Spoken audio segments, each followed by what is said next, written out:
Kremlin spokesman Dmitry Peskov said on Friday that Russian President Vladimir Putin has repeatedly spoken about his openness to dialogue with global leaders, including U.S. President-elect Donald Trump.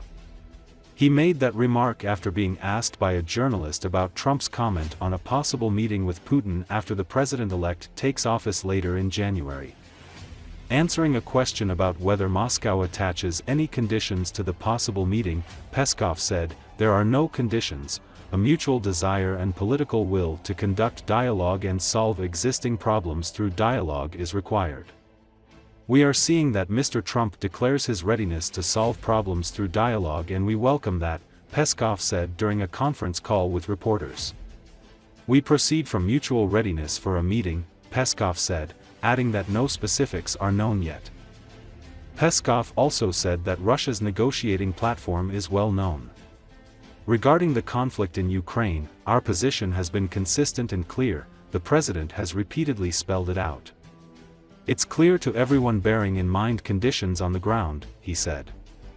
Commenting on Ukraine's meeting on Wednesday with Western allies in Germany, Peskov said that numerous differences regarding perspectives, modalities and efficiency of further assistance are growing.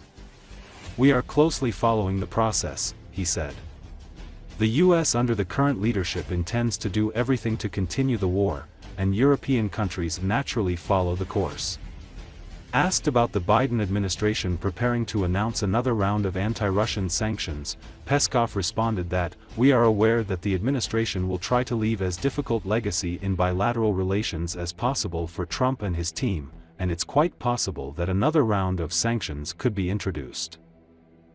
Президент Путин неоднократно заявлял о своей открытости к контактам с международными лидерами, в том числе с президентом Соединенных Штатов Америки, и в том числе с Дональдом Трампом. Президент сам об этом неоднократно говорил, мы неоднократно об этом говорили, и никаких условий для этого не требуется. Требуется желание, обоюдное желание и политическая воля вести диалог и решать существующие проблемы посредством диалога. Мы видим, что господин Трамп также декларирует свою готовность решать проблемы через диалог. Мы приветствуем это. Конкретики пока по-прежнему никакой нет.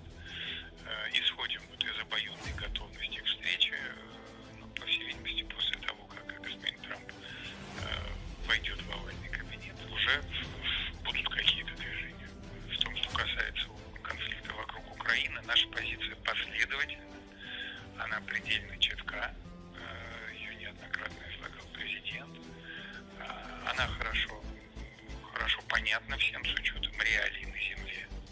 Мы видим, что там растут противоречия, и видим, что появляется много разногласий по перспективам, модальностям оказания дальнейшей помощи, эффективности и так далее.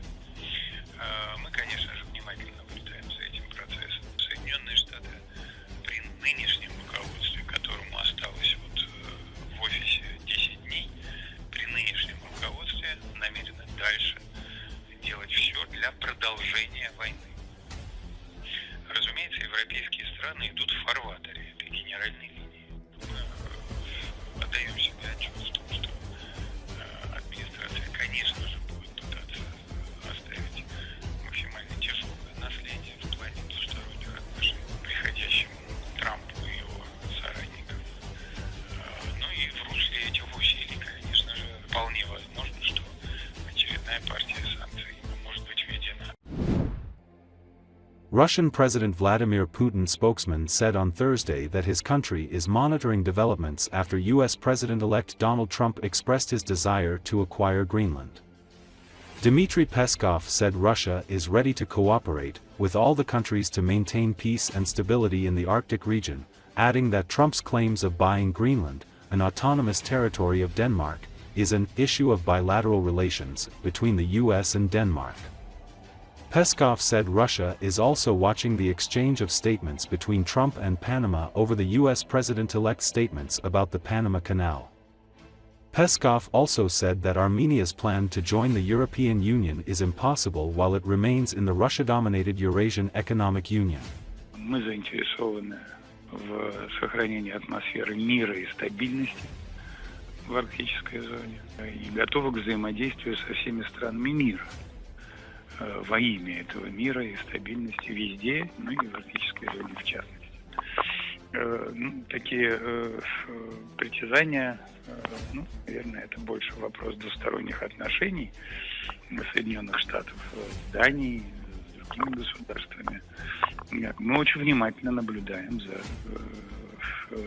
таким достаточно драматическим развитием ситуации. Но пока, слава богу, на уровне заявлений. Мы слышали заявления правительства Панамы и представителей Панамы, в которых как минимум звучало непонимание в связи с такой позицией избранного президента. Но, впрочем, это вопрос их двусторонних отношений. Мы, еще раз повторяю, очень внимательно отслеживаем вот такой обмен заявлениями. В Европе остаются государства, которые заинтересованы в получении более конкурентоспособного российского природного газа. И эти страны хотят его покупать. И поставки такого газа могут делать народное хозяйство или экономику этих стран более конкурентоспособной. Эти страны работают в своих собственных интересах.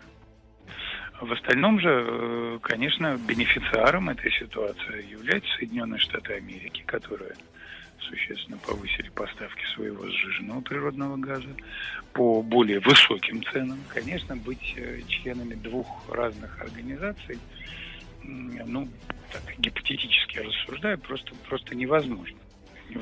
Да, здесь одно таможенное пространство, здесь одна зона свободного перемещения товаров, услуг, людей и капиталов, там другая, там другие нормы. Вот, то есть смотря какие будут акценты у армянской страны. Безусловно, это суверенное право. И мы знаем точно, что членство в ЕАЭС выгодно для Армении. The son of the US President-elect, Donald Trump Jr., has criticized aid to Ukraine from nearly 3 years ago amid devastating fires in Los Angeles. On social media, Trump Jr. said that the Los Angeles Fire Department donated a lot of its supplies to Ukraine, and today it cannot control the elements in its immediate area of responsibility. As evidence of his version, he attached a media message from March the 18th, 2022. Oh, of course, the LA Fire Department donated a lot of their supplies to Ukraine. Trump Jr. wrote, the hydrants weren't filled. They cut $17 million from the fire budget. They sent supplies to Ukraine. Musk wrote, but Donald Trump himself did not blame Ukraine for the Los Angeles fires.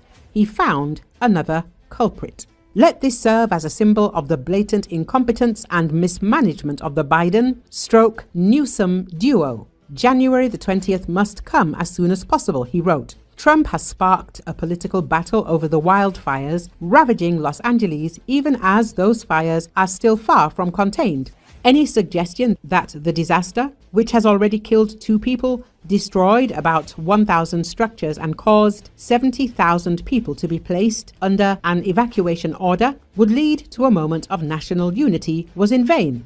Instead, Trump has taken verbal potshots at the California governor, Gavin Newsom, and President Biden, suggesting their actions are to blame for the failure to contain the fires.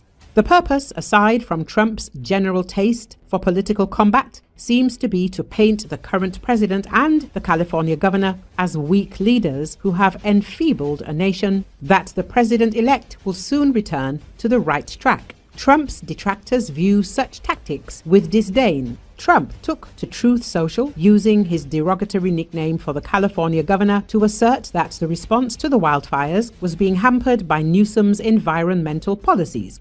Governor Gavin Newsom refused to sign the water restoration declaration put before him that would have allowed millions of gallons of water from excess rain and snowmelt from the north to flow daily into many parts of California. Authorities in Los Angeles say the water supplies had been strained by levels of demand about 4 times greater than normal over a period of many hours.